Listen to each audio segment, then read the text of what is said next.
Now I want to talk about the attack on identity.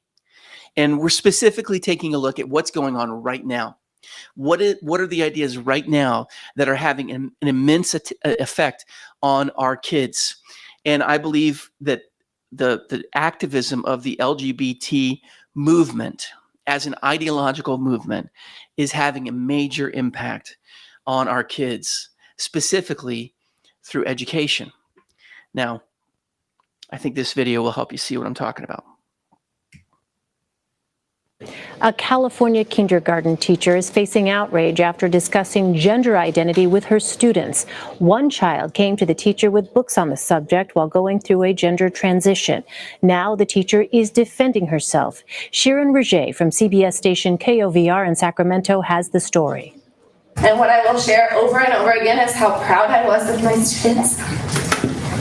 An emotional Rockland Academy teacher addressing a packed house of parents, many furious about her decision to discuss the topic of gender identity inside her kindergarten class. It was never my intent to harm any students, only to support them through a difficult situation. The teacher defended her actions to read 2 books she says were given to her by a transgender child going through a transition. The kindergartners came home very confused about whether or not you can pick your gender, whether or not they really were a boy or a girl. Parents say besides the books, the transgender student at some point during class also changed clothes and was revealed as her true gender. And many parents say they feel betrayed and blindsided. I want her to hear from me as a parent what her gender identity means to her and to our family, not from a book that may be controversial. My daughter went home crying, shaking, so afraid that she could turn into a boy. The issue was not on the agenda, so parents spoke out during Monday night's public comment. It's really about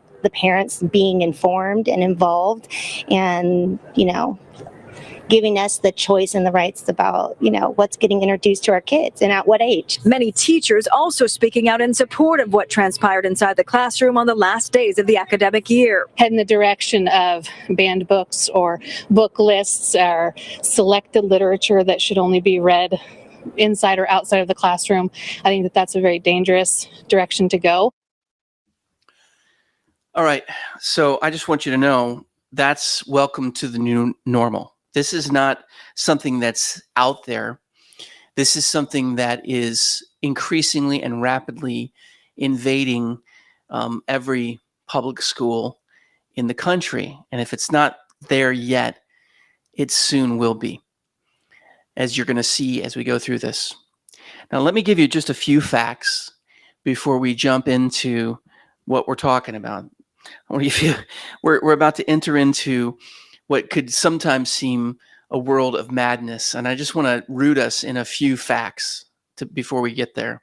First of all, gender dysphoria is a real but very rare phenomenon. There are people who are born with a sense of disconnect between their biological sex and their sense of gender.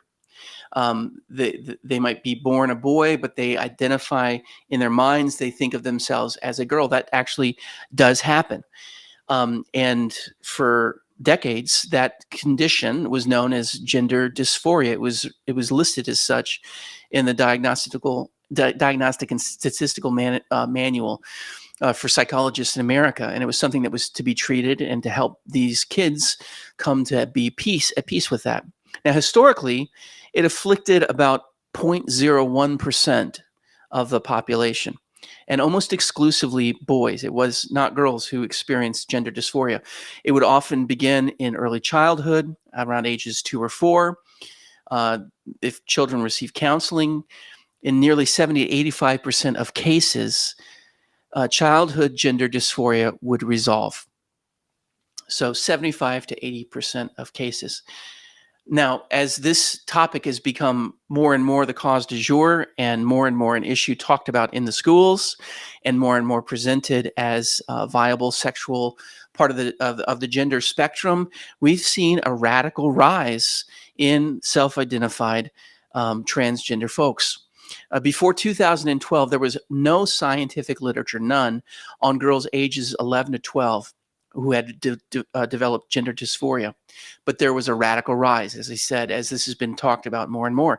In Britain in 2018, there was a 4,400% rise over the previous decade in teenage girls. Between 2016 and 2017, gender reassignment surgeries for girls in the US quadrupled, with people being born female suddenly accounting for 70% of all such operations. In other words, prior to 2011, there was no existing scientific literature to say this was a normal thing. As it became talked about more and more, it has been something that's gone on the rise in pretty amazing ways. In 2007, there was one gender clinic in the entire United States. Today, there are more than 50 of these clinics. Many of them are prescribing testosterone to girls on their very first visit, which requires no referral or therapy of ahead of time. So there are these amazing things that are going on. But the first thing we need to realize is that gender dysphoria, while real, is traditionally, and as we've understood it, very rare. Another fact, gender and sex might be distinct, but they cannot be divorced.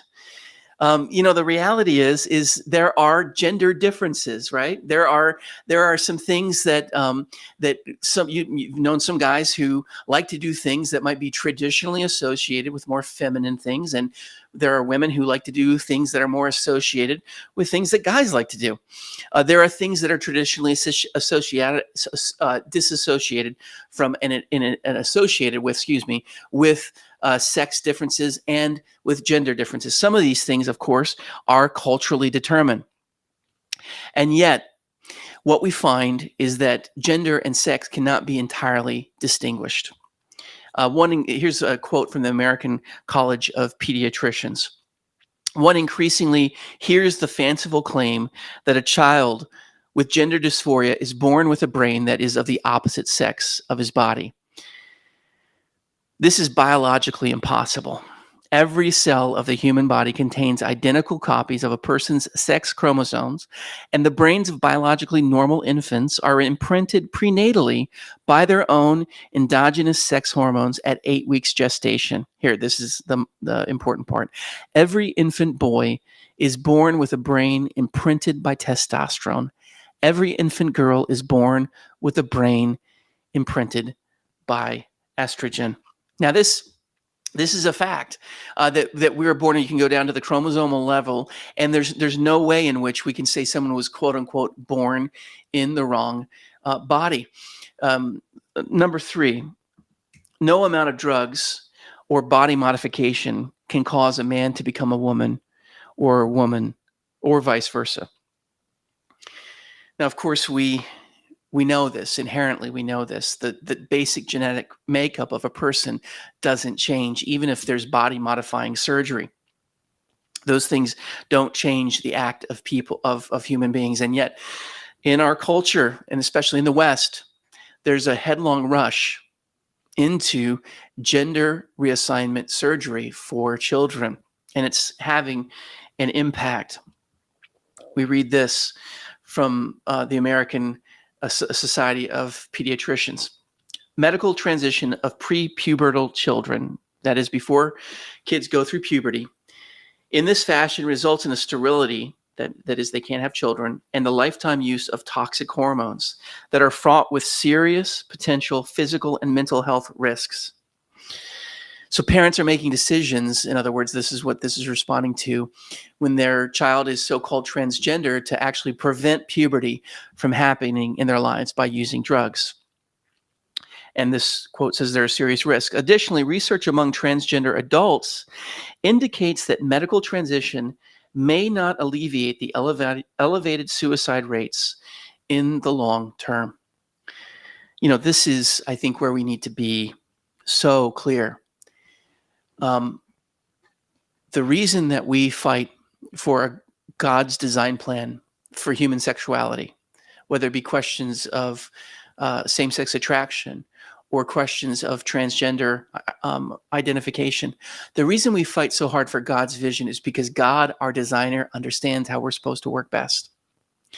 And I don't have time to go through it tonight, but there is a massive literature that surrounds the this unfortunate mental health challenges that many people who go through transgenderism face, that there's a massive issue with drugs and addiction and so many different things. And it's one of those things, I'm not going to try to answer the question here. It's kind of, is it the chicken or the egg?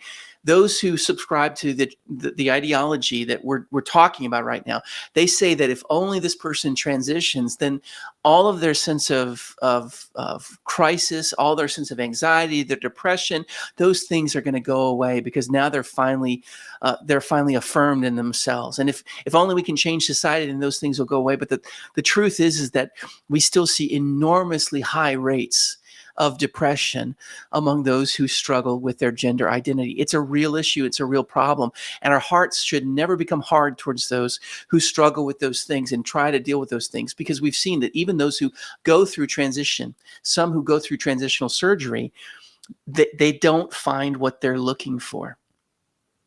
And so our prayer is that we can help people find peace in a narrative that's different than the one being offered by the activism that we see here. Now,